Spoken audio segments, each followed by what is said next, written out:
Hi spicy lovers, ఎలా ఉన్నారు? అందరూ బాగున్నారని అనుకుంటున్నా. Welcome to my channel Devi spicy aroma.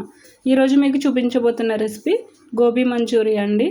ఎగ్జిబిషన్లో కానీ రెస్టారెంట్లో కానీ చూడగానే మనకి అట్రాక్ట్ చేసే రెసిపీ అండి. ఈవినింగ్ టైంలో స్నాక్స్లా చేసుకోవడానికి కూడా చాలా ఈజీగా ఉంటుంది. ఈరోజు చూసేద్దామా ఎలా చేసుకోవాలో.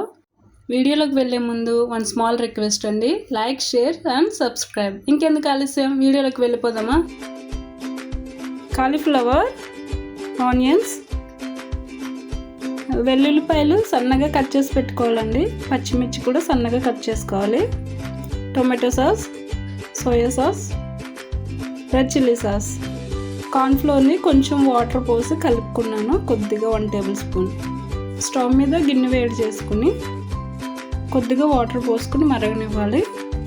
మరిగిన తర్వాత ముందుగా శుభ్రం చేసి పెట్టుకున్న కాలీఫ్లవర్ని అందులో వేసి ఒక 5 మినిట్స్ బాయిల్ చేయాలండి.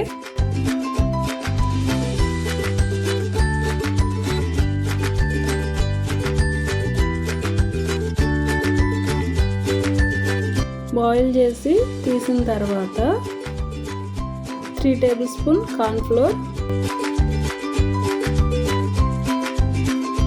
3 టేబుల్ స్పూన్ మైదా,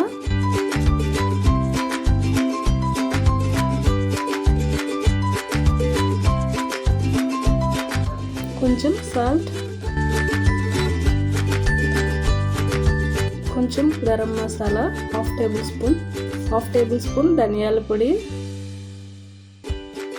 కొద్దిగా వాటర్ పోసుకోవాలండి. ఎక్కువైతే వాటర్ పోయొద్దు, లిక్విడ్లా అయిపోద్ది. తగినంత వాటర్ పోసుకోవాలి.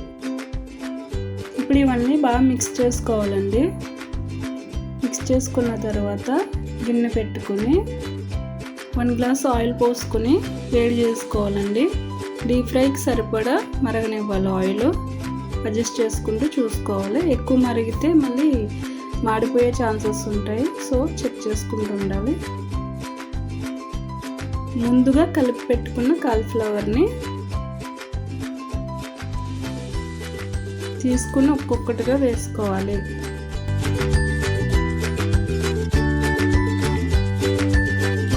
చేత్తో కూడా వేసుకోవచ్చండి, నేనైతే స్పూన్తో వేసుకున్నా. వేసిన తర్వాత అటు ఇటు తిప్పుతూ బ్రౌన్ కలర్ వచ్చేంత వరకు ఫ్రై చేసుకోవాలి. బ్రౌన్ కలర్ వచ్చిన తర్వాత ఆయిల్లోంచి తీసి పక్కకు పెట్టుకోవాలి.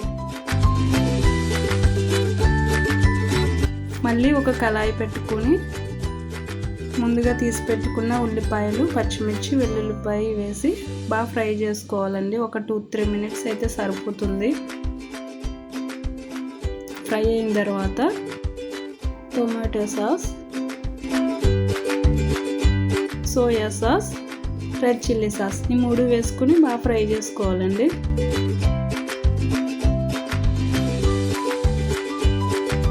ఫ్రై చేసిన తర్వాత కొంచెం వాటర్ పోసుకోవాలి తగినంత.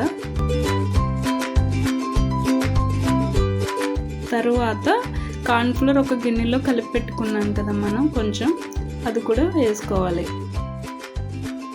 వేసుకున్నాక మళ్ళీ ఒక్కసారి కలపాలండి. కలిపి కొంచెం వాటర్ పోసుకోవాలి. మళ్ళీ